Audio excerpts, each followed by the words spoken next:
Good morning.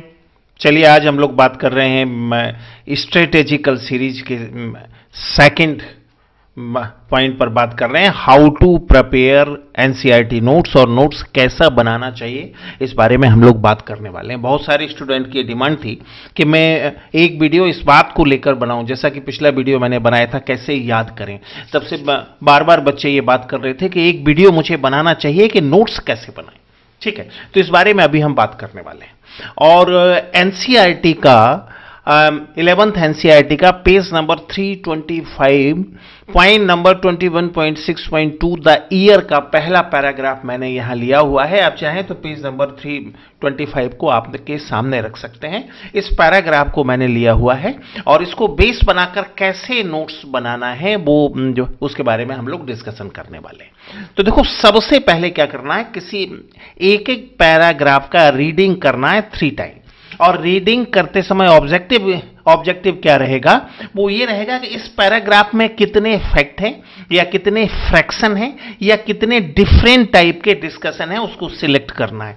तो each and every paragraph should be read by 3 time, 3 बार आपको paragraph का रीडिंग करना है।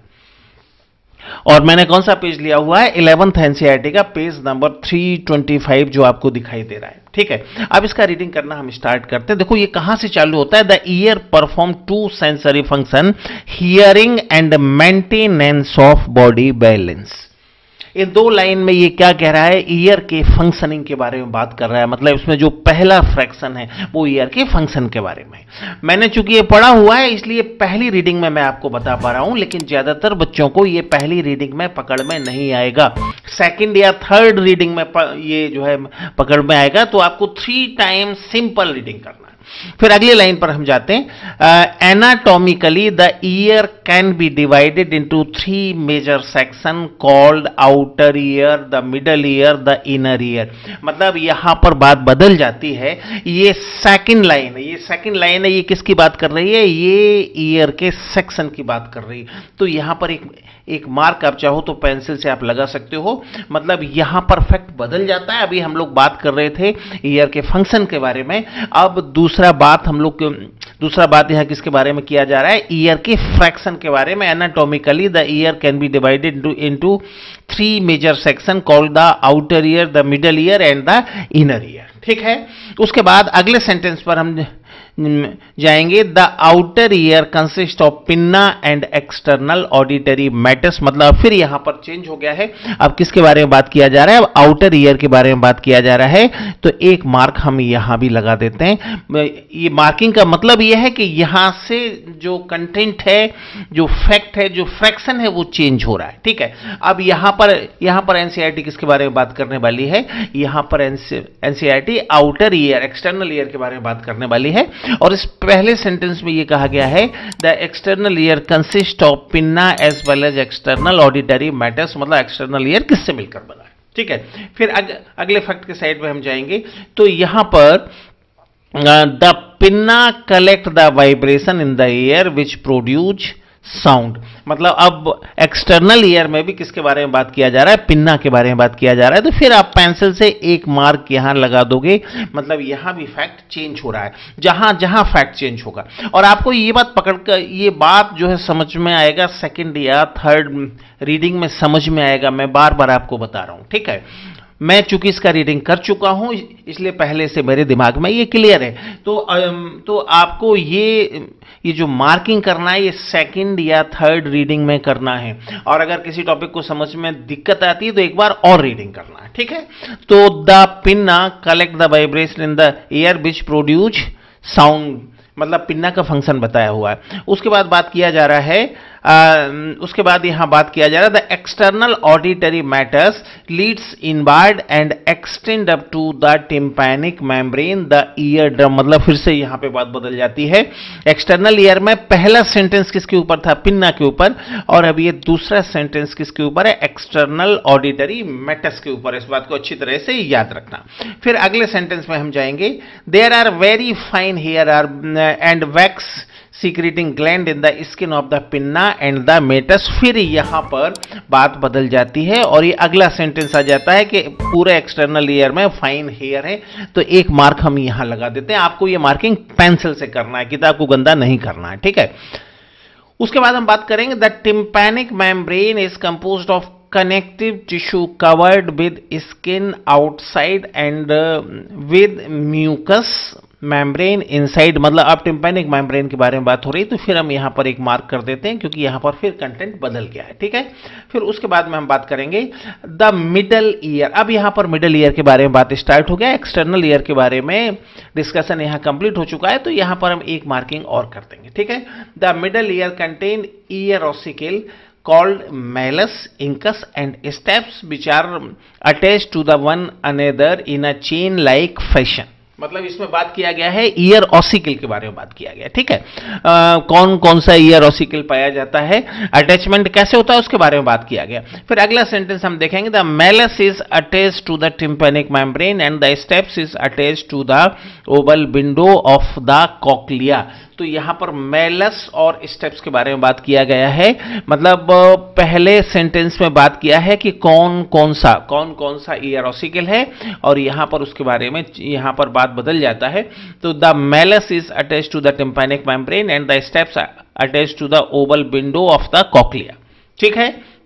फिर आगे बढ़ते हैं the ear ossicle increase the efficiency of transmission of sound wave to the inner ear. मतलब अब यहां पर ईयर ऑसिकल के फंक्शनिंग के बारे में डिस्कशन हो रहा है, तो ईयर ऑसिकल यहां पर हम एक मार्क और कर देंगे, तो ये हो जाएगा the ear ossicle increase the efficiency of transmission of sound waves to the inner ear. An eustachian tube connect the middle ear cavity with the pharynx. The eustachian tube help in equalizing the pressure on either side of the eardrum। मतलब यहाँ किसके बारे में हो रहा है, Eustachian tube के बारे में बात हो रहा है, यूस्टेकियन ट्यूब के बारे में बात हो रहा है। तो कुल मिलाकर इतने फैक्ट इस पैराग्राफ में हैं। तो ये पहला एक्सरसाइज आपका रहेगा, अलग अलग फैक्ट को आइडेंटिफाई करना, फिर उनको मार्क करना। आप चाहें तो पेंसिल से मार्क करें, आप चाहे तो पेन से करें, जैसा भी आप चाहें। बेहतर ये होगा कि आप आपकी बुक को आप गंदा न करें और ये पेंसिल से करें, ठीक है। अब उसके बाद हम सेकंड स्टेप पे आते हैं। अब सेकंड स्टेप क्या रहेगा कि जितने पॉइंट हमने मार्क किए उनको हमें अलग अलग बना लेना है। अलग अलग हम कैसे बनाएंगे, उसका मैंने यहां ऑलरेडी बनाकर रखा हुआ है, वो मैं आपको दिखाता हूं। जैसे अगले पेज पर हम आते हैं, तो देखो इसमें पहला फैक्ट हमने बनाया the ear perform two sensory function, hearing and maintenance of body balance. ये हमारा पहला पॉइंट हो जाता है। दूसरा पॉइंट क्या हो जाता है, anatomically the ear can be divided into 3 major section called the outer ear, the middle ear and the internal ear. फिर हमारा तीसरा फैक्ट हो जाएगा the outer ear consist of the pinna, the external auditory meatus, ठीक है। फिर अगला fraction हो जाएगा the pinna collect the vibration in air which produce sound, ठीक है। अगला फैक्ट हो जाएगा the external auditory meatus Leeds inward and extend up to last tympanic up to the tympanic membrane the ear drum. फिर उसके बाद अगला fact हमने दिया there are very fine hair and back secreting gland in the skin of pinna and the meatus. फिर अगले fact में हम जाएंगे the tympanic membrane is composed of connective tissue covered with skin outside and with mucus membrane inside. उसके बाद the middle ear contain the 3 ossicle called malleus, incus, stapes with are attached to one another in a chain like fashion. उसके बाद अगला fact हो जाएगा the malleus is attached to the tympanic membrane and the stapes is attached to the oval window of the cochlea. उसके बाद अगला fact हो जाएगा the ear ossicle increase the efficiency of transmission of sound wave to the inner ear. उसके बाद अगला fact हो जाएगा N Eustachian tube connect the middle year with the firings, the Eustachian tube help in the equalising the pressure on the either side of the ear drum, ठीक है। आप चाहे तो इस तरह से भी आप नोट्स बना सकते हैं। यहां पर सारे फैक्ट को सिंपली हमने अलग कर लिया है, लेकिन अगर इन सारी चीज को हम हेडिंग दे दें तो इसको पढ़ने का मजा ही कुछ और आ जाएगा। अगर हेडिंग हम देंगे तो इसको कैसे बनाना चाहिए, अगर आप हेडिंग देते हो तो आपको पढ़ने में बहुत इंटरेस्ट आएगा और आप ज़्यादा बेहतर ढंग से पढ़ पाएंगे। तो अगर आप हेडिंग देते हो तो ये कैसा बनता है वो अगले पेज पर मैंने बनाकर तैयार रखा, देखेंगे। इसमें फिर वहीं पहुंचते हैं पेज नंबर 325। इसमें सबसे पहला पॉइंट कहता है फंक्शन ऑफ ईयर, तो इसको हमने पहला नंबर दिया और हेडिंग भी दे दिया। दूसरा पॉइंट कहता है डिवीजन ऑफ ईयर, तो हमने हेडिंग दिया और उसको नंबर भी दे दिया। फिर तीसरा हेडिंग हमने दिया एक्सटर्नल ईयर, और एक्सटर्नल ईयर में पहला हेडिंग है कंटेंट, दूसरा हेडिंग है द विनर, और तीसरा हेडिंग है द एक्सटर्नल ऑडिटरी मैटर्स, चौथा हेडिंग है द सिरूमिनियस क्लेम, और उसके बाद पांचवा हेडिंग है द टिम्पैनिक मेम्ब्रेन। ठीक है, और उसके बाद हम बात करेंगे मिडल ईयर के बारे में, और मिडल ईयर में पहला हेडिंग है ईयर ऑसिकल, दूसरा हेडिंग है द मेलस, तीसरा हेडिंग हो जाएगा फंक्शन ऑफ ईयर ऑसिकल। ठीक है, और चौथा हेडिंग हो जाएगा द एन यूस्टेकियन ट्यूब। ठीक है, अगर इस तरह से आप नोट्स बनाते हो तो ये सबसे बेहतर फॉर्म में होंगे, क्योंकि कभी कभी केवल हेडिंग देखने से ही आपका रिवीजन हो जाएगा। जब बहुत बार आप रिवीजन कर चुके होंगे तो हेडिंग देखने से आपका काम हो जाएगा।